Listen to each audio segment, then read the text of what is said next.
Welcome to Tales, Tunes, and Tomfoolery, starring Jerry Springer with Gene Galvin and me. I am Maria Carrelli. We are recorded live in front of a brilliant studio audience here in Folk School Coffee Parlor of Ludlow, Kentucky. And now, ladies and gentlemen, this is Jerry Springer. Oh, wow! Oh, please, sit down. Don't get up. Thank you. Wow, you did that very well. Thanks, and they had a Jerry. lot of big words. Yeah. No. Hey, yeah. well, let's establish who that introduce. is. Yes. Maria Carrelli. People around here know Oh, man. who Maria Carrelli is. And this is why she's enthusiastically applauded. This is going to embarrass her. But in Ludlow, Kentucky, where I live, my wife and I live here, and Maria lives in Ludlow, Kentucky, everybody loves Maria. And they love her because she's just a really cool young lady. It sounds like that's from Sound of Music. Yeah, really. Maria. Or a TV show. No. Everybody.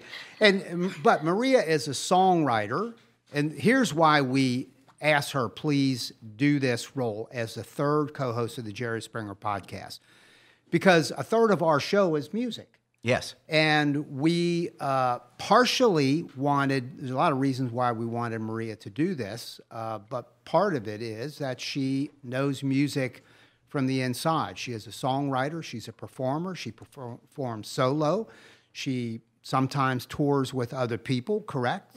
Several configurations. She's performed literally across the country and has performed in Mexico about 6 months ago or so at a festival. And Was the wall up yet? Not yet. How'd you get back in? so no trouble getting back and forth. Yeah.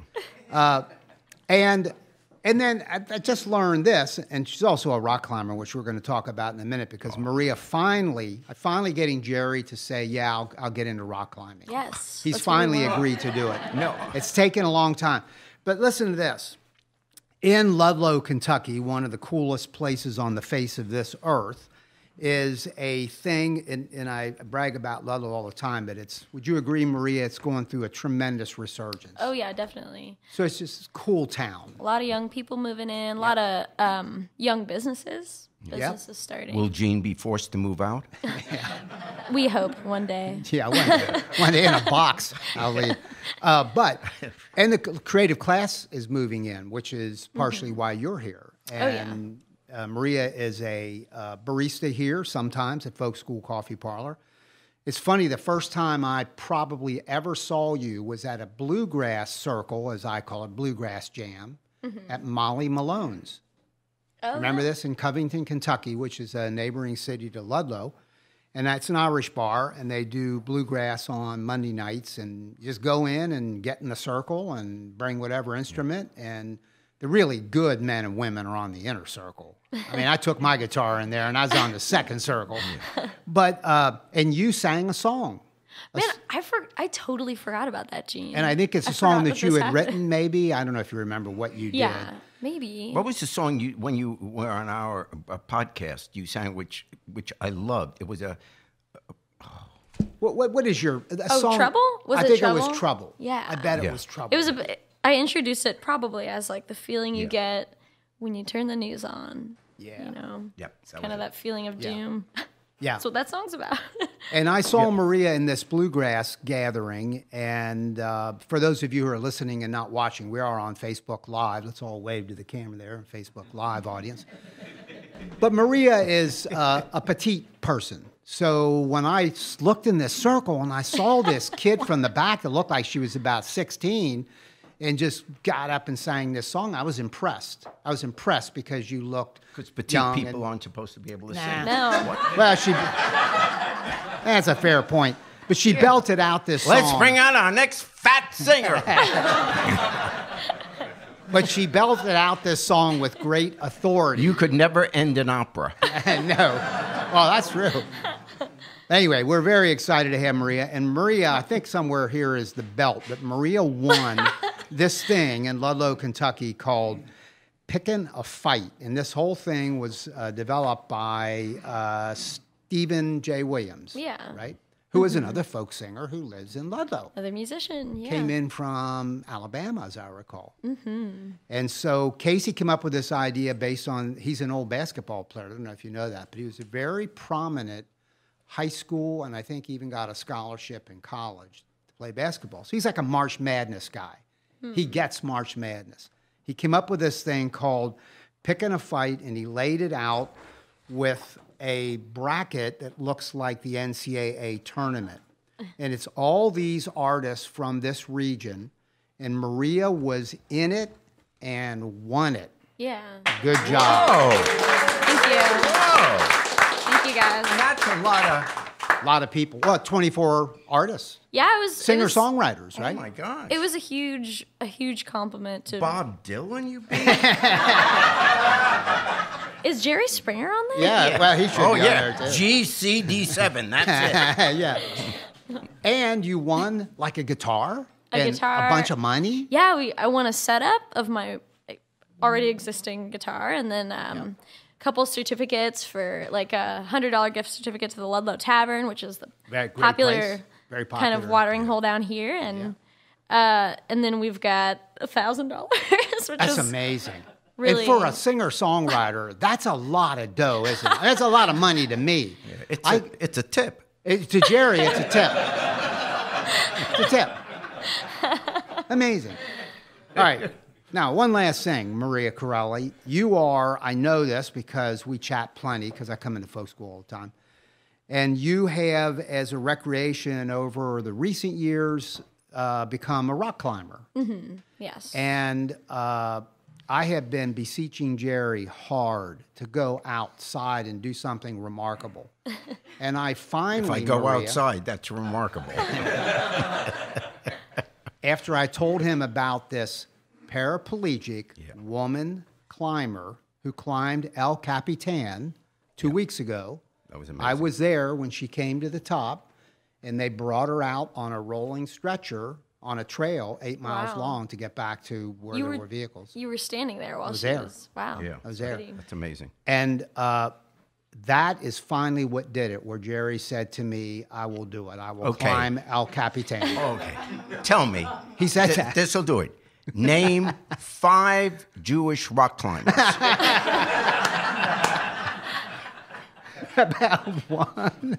Well, there's going to be one. You are going to be. No, we don't do that. You're going to be Rabbi Jerry, the No. climber. But he said he will climb, and he's going to need help from the guy, the team that helped her get up, this woman climber. But you climb. You and I and Jerry, this is going to happen. We are going we might go over to Eden Park in Cincinnati and climb on that wall. That's a good training wall, isn't it? It's great. You mean you don't want to start Hey, out? call my agent. You don't want to start out in Yosemite? No. At El Capitan? Because that's like 3,500 feet. And so we're going to go to Eden Park, and then we're probably then going to go down to Red River Gorge in Kentucky. And Jerry is going to rock climb. He's going to need the gear. But you know the gear. I mean, Oh, yeah. We'll get you set up, Jer. And an extra pair of Depends. Yes, that I'm too. not going to. So I don't go in fast elevators. There's this no way I'm is going on. going to happen. I'm really No, excited about it. That's just stupid. Hey, one last question Yeah. to you, Maria. Oh, yeah, we should say, by the way, that she's taking Megan's place. Yeah, Megan, Yeah. and we in our How last quickly episode. we forget. No. We love Megan Hills, and Maria knows Megan too. And same situation. Megan's job took her away from this. Right. Megan is an HR professional and took a job with a major company that moved into the greater Cincinnati area and is doing HR work on a shift, actually, that conflicts with the hours of when we do this show. So anyway, in an upcoming performance, Maria, that you're going to do somewhere, might even be at the Ludlow Tavern or something, you won't you, bring Jerry up and have him do a song? I would love to have you up. No, you wouldn't. I'm supposed to say you that. heard? It's written here in my script. Yeah. I was going to say that. Yeah, No, I'll be happy except to when have it's you. closing time. That's it. Good night, everybody. And then I sing, and they get out and argue. What do you think about that, Jerry? Singing? Yeah, You sing would on. do that. Oh, I know one song. No. You know what's pathetic is when... Oh, a lot of things are pathetic, but go ahead. No, every once in a while, as I'm traveling around, I'll meet someone who is from the Cincinnati area and said, I knew you 30, 40 years ago. You used to come by and sing with the Menus, at a local bar here in town. And Menus, a great local band. Yes. Still performing. Yeah, and I say, Blowing in the Wind. Yeah, that's right. Yeah. Because it's the only song I know. Speaking of Blowing in the Wind, Sunday night, Mickey and I went to see Bob Dylan. You did? Honestly, it was... Oh, man. Like in Sarasota? Or? Yes. He came. Wow. He was on tour, and we saw him Sunday night. I mean, he's 77 now. Wow. And just what a presence. And he just... Wow. He is so authentic because I've never been to a concert where he didn't once talk to the audience. Huh. He's Bob Dylan. He comes out, he does his songs. At the very end, he moved to center stage and turned around and walked off. Wow. He's just, you can't break him. It's just, and the songs were great and everything. And he's just, I mean, it's once in your lifetime. And of course, it's people of our generation, what he meant to us. But, and so then we went home and got out all the old CDs where he's singing with Joan Baez or whatever. And man, the poet. Well, didn't he just win the Nobel Prize for Literature? Yeah. He has. So anyway, it's not important. And I mentioned this on another podcast, but when he first started his first tour, 1960-something, 60 maybe, he came to Cincinnati and I went. You want to know something? He did exactly what you just said. He walked out to the center stage. It was a place called the Taft Theater in Cincinnati. Yeah. He sang a long set. Yes. He did a long. Yeah, he had an opening set. act. Did a long set. He didn't say one word. And when he was done, he took a bow and he walked out. That's pretty wild. It's all his art, Maria. Yeah. It's all focused on his art. He's not a talker. And go ahead. Well, didn't both of you, Gene and Jerry, didn't you guys used to sing folk music back in the day too? We did. In a band? Were you in a band together? Was that okay? No, but we were two big egos. You know how it works. Yeah. I had my own band. Yeah, you're right. No, but I gave Bob Dylan a key to the city, and I have that picture. Well, did you when you saw him the other night? And after every song, I'd say, "Remember the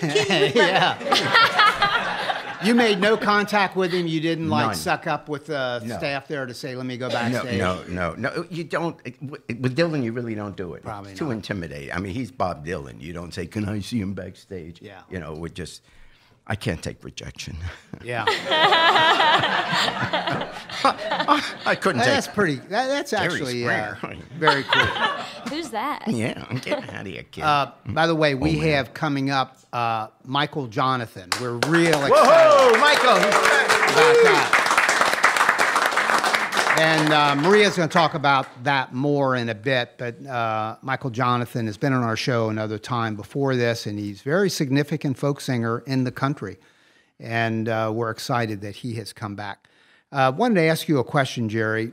With Judge Kavanaugh, with his big controversial appointment to the Supreme Court, all that smoke and fire that was raging a week or two ago, that's over because he's now a sitting justice.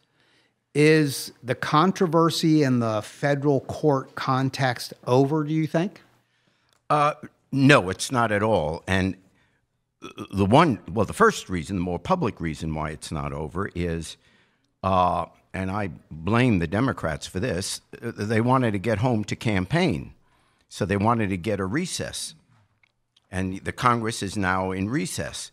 And the price for getting home to campaign was that the Republicans would get to make, I think, 6 or 8 more appointments to the federal courts. And they're stocking up our federal court system with right-wing judges. That was kind of public knowledge, and we kind of known this is going on. But then I saw this article, which I find frightening. There was an article in the paper, a small article, that said there is a training academy for a select group of law school grads from top law schools who secured prestigious clerkships for federal judges. Now, understand, if you don't follow the courts much or whatever, if you get to be a clerk for a federal judge, that's about as high as you can go coming out of law school. And future federal judges are often people that started out as clerks, including most of the people that are on the Supreme Court now, where at some point in their career, federal clerks. So these are very bright people. But here's something about this training academy. It's a secret academy, and no one was supposed to know about it. You get selected for this training academy. It is run by the Federalist Society and the Heritage Foundation. These are two organizations whose very reason of existence is to shift America to the right, and particularly our court system, to fill it up with very conservative, in some cases right-wing judges. And they have been doing this since the early 1980s. In fact, when they prepare a list, which Republican presidents go to in choosing a nominee for the Supreme Court, they submit the list. These are the people that we approve. Choose one of them to be the next justice. And that's why we wind up with the kind of right-wing justices we have on the court. This academy, though, that indoctrinates these clerks, it's kind of dangerous. And the reason that it's dangerous is that the clerks, in most cases, are the ones who draft the opinions of the judges. There are a few judges that will write the opinion themselves, but usually the clerk gives at least the first draft, and then the judge takes a look at it, maybe edits it, changes a little bit of it. But the influence that a clerk has on a federal judge is amazing. Now, these clerks, as I said, graduate from this academy.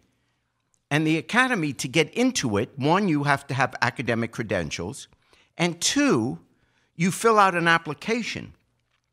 And part of that application, you have to explain in it, because they got a copy of the form, of what your opinion of originalism is. That is the doctrine where the Constitution is to be interpreted according to what the initial drafters of the Constitution 240 years ago, what they intended at the time. Somehow you're supposed to figure out what was their original intent, and that's how you have to define the Constitution. If you answer that correctly, and then you have to swear secrecy, swear loyalty, no one can find out about this, someone obviously leaked it, and these are the people that are getting the clerkships. This is important because not only do the clerks write the opinions that we get, but I would argue the entire concept of original intent, with all due respect to the brilliant mind of Justice Scalia, who passed away a couple of years ago, and who was, a great supporter of this theory, I would argue it makes no sense. There is no way. It is purely subjective to come up with a conclusion to what our founding fathers, what they intended when they wrote the Constitution. There is no way to know 240 years later. I don't care how many letters of them you find and you read, or whatever the minutes were of the Constitutional Convention. And here's the most logical reason why you can't figure out what the intent was. There were 55 delegates at the Constitutional Convention. 39 of them actually, in the end, signed it. Well, that's 55 different opinions. People signed the Constitution, and they might have each have had different intentions for why they did it, or how they wanted to interpret it. It's not one person. Even if you could figure out what one person was thinking 240 years ago, how do you figure out what 55, and it's often not together. And the most obvious example is the Second Amendment. You know, the right to bear arms. But the amendment starts out by saying, in order to form a militia. So does that mean that you're allowed to bear arms just for a militia? Or was that clause insignificant, and that was just one of the reasons why you would want to permit people to bear arms? In other words, there's no way to know. So anyone who says, well, I'm reaching this decision, this Supreme Court opinion, this is my opinion because I'm basing it on what our forefathers intended, that's garbage. God's truth is they start out knowing exactly what decision they want to make, and then they do research to figure out if they can come up with an argument to support the decision they wanted in the first place. Which is why, for example, the conservative justices always vote conservative, and the liberal justices always vote liberal. It's a sham. It is also a theory that should have no support, because how does the world 240 years ago have any relevance to what's going on today? I mean, back then you may have been talking about guns, but back then they didn't have a weapon that could blow up the world. They didn't have someone with his finger on the button that could just, end civilization. Back then they didn't have cell phones where privacy could be invaded easily. They didn't have phones. They didn't have electricity. Why are we going to what these people intended back then to get their opinion or what their intention was for a world that they had no conception existed? It's purely subjective. And then the court's supposed to be nonpartisan. If you remember a few years ago when John Roberts was confirmed to be the Chief Justice of the Supreme Court, he said, no, he's not partisan. He says he views his position as like an umpire. He calls balls and strikes. He doesn't have a position. He just calls them as he sees them. Well, the Supreme Court is totally partisan. And what is happening now with how the Republicans now are trying to cram in their conservative justices, how this training academy is used to secretly. Why? If they're not doing something that's underhanded, if they're not doing anything which subverts our form of government, why are the people that go to this academy, the clerks of the Supreme Court, the clerks of our federal judges and justices, why are they sworn to secrecy? Why is the list of donors to the academy secret?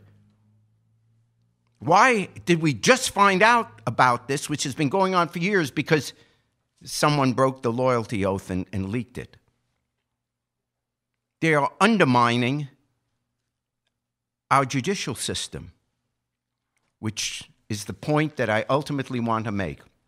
I have said on various podcasts over the last several years that, our forefathers had a brilliant idea, creating a government which would give us protection against the king. We would have 3 branches of government that, executive, legislative, and judicial, and each would be balanced against the other 2. That would be how we do it. Well, I'm sad to report that we don't have 3 branches of government anymore, that what we were teaching our kids in school isn't now accurate anymore. We're down to 2 branches of government. The judicial system is now our courts have become simply a weapon to be used by those who are in power. They say, the conservatives will tell you, that they don't want a court that is activist.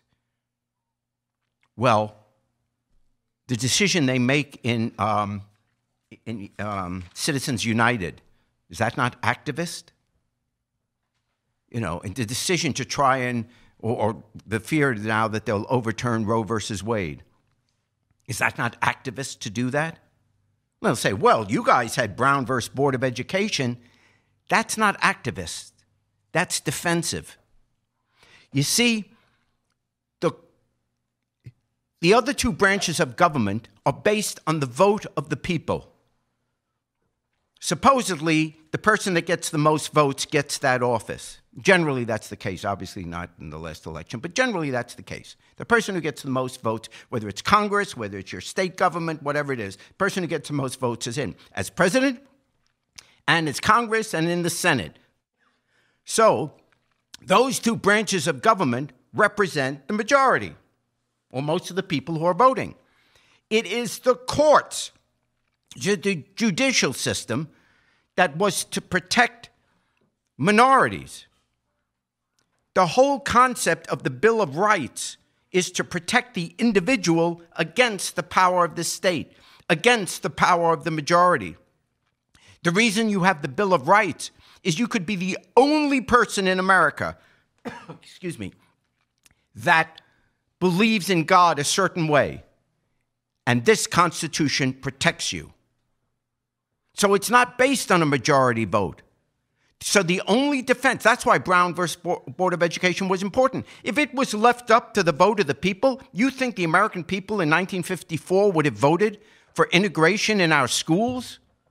Are you kidding? It wasn't even close. Not just people in the South, people in the North. These issues would never pass. Do you think America would have voted 10 years ago for gay marriage? If you wait for a majority opinion, it's not going to happen. Only the courts are there to recognize and defend the Constitution against the power of the state, against individual people. That was the whole purpose of having America, to get away from a king, to get away from authoritarian government. And if the Supreme Court doesn't do that, defend the rights of individuals against the power of the state, then there's no purpose to the court anymore. And that's what the Republicans are doing now, trying to tell us, oh, we're trying to protect us against an activist court. No, a defensive court. And these justices are not doing their job when all they're doing is supporting the powerful, whether it's Citizen United or whatever the cases are, instead of saying our job here is to protect the Constitution, which is written to protect individual rights against the power of the state. So now we're down to two branches of our government. The only way we can protect ourselves, hopefully, is this November, to start changing it back. You want to have a judicial system, it's not going to happen just by watching what's happening. We got to get out there, and as I always say, we got to vote.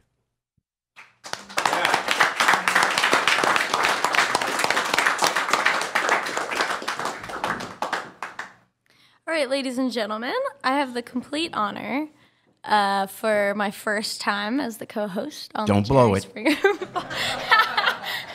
Shh, Jerry, I'm doing my thing. Yeah, I'm extremely excited to invite our artist musician on the podcast tonight. We've had him before, as Jene said, Michael Johnathon. He is an extremely accomplished artist. As a few of you may already know, he is the founder and producer of WoodSongs, old-time radio hour down in Lexington, Kentucky. And also he has created 16 albums, published 4 books. He is a musician, a playwright, a bunch of incredible feats. So let's give a warm welcome to Michael Johnathon.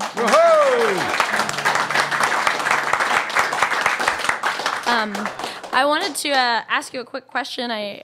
In some of the research that I did. Congratulations on your award. Oh, thank you. By the way. It means a lot coming from you. And I not to be all anti-Dylan here by saying anything, but Jesus brought 12 disciples and climbed a bunch of rocks to give the Sermon on the Mount, so somebody owes me 8 Jewish rock climbers.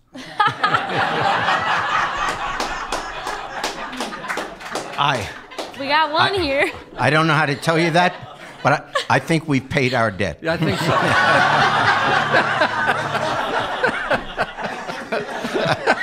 so. Okay, what do you got? Don't challenge me, Jerry. Yeah. Want me to just sing a song here? Yeah. Okay. Please do.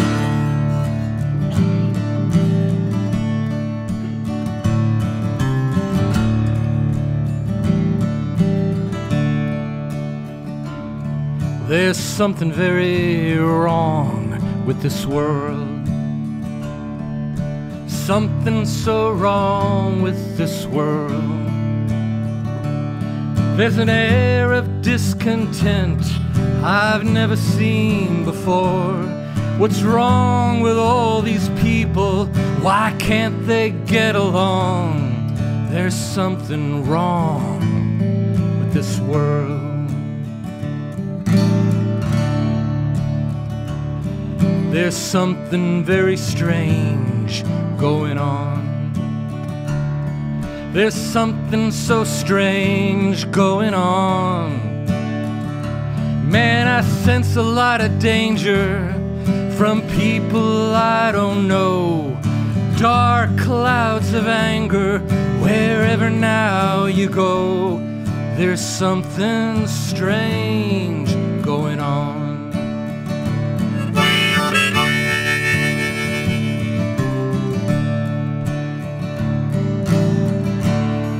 Well, it wasn't very long ago. It wasn't so long ago. People knew their neighbors and they watched each other's homes. Neighbors are now strangers we don't want to know. But it wasn't so long ago.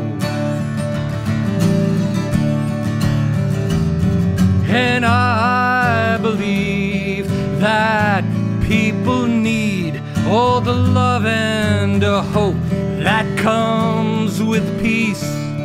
But now that dream seems so out of reach. There's something wrong.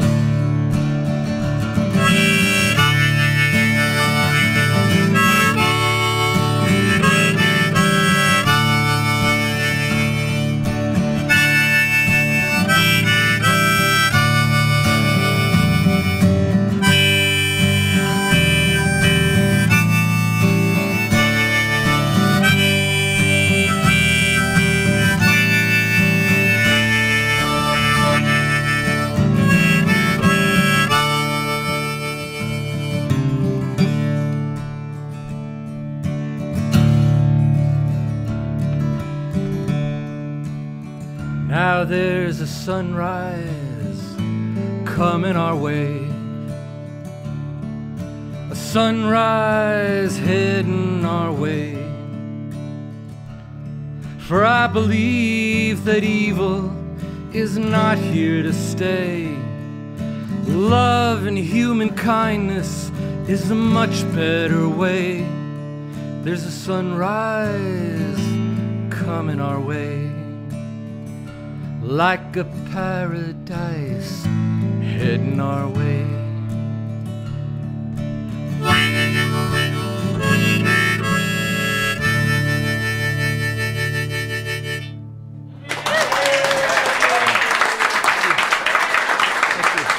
Wow. Phenomenal.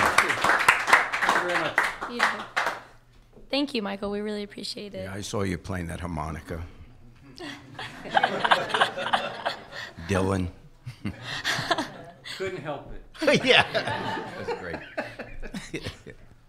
Michael, for all of our listeners out here at the folk school and those of you who are joining us through any earbuds or at home, would you let us know where we can find any more of your music or have access to WoodSongs? Sure. You can, for the show, you can go to WoodSongs.com. And for my own stuff, if you can spell my name right, it's michaeljonathon.com. If you want to become a song farmer and build a front porch around the world with us, go to songfarmers.org. And other than that, I am very, very honored to be invited back. Jerry, I think you're a brilliant guy, and congratulations on a wonderful podcast. Nice. Thank you. You're still not getting paid. There's a reason folk rhymes with broke. I'm used to it.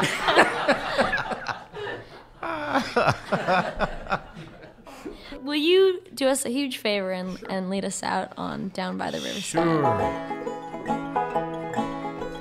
lay down my heavy load down by the riverside, down by the riverside, down by the river. I'm gonna lay down my heavy load down by the riverside. I'm gonna study war no. You've been listening to Tales, Tunes, and Tomfoolery, recorded live at the Folk School Coffee Parlor in Ludlow, Kentucky. Thanks to Patrick Kennedy for writing our opening song, and to you for listening. Check out our website at jerryspringer.com. I ain't gonna study war no more. I ain't gonna study war no more. I ain't gonna study war no more. Gonna lay down my sword and shield down by the riverside, down by the riverside, down by the riverside. I'm gonna lay down my sword and shield down by the riverside, down by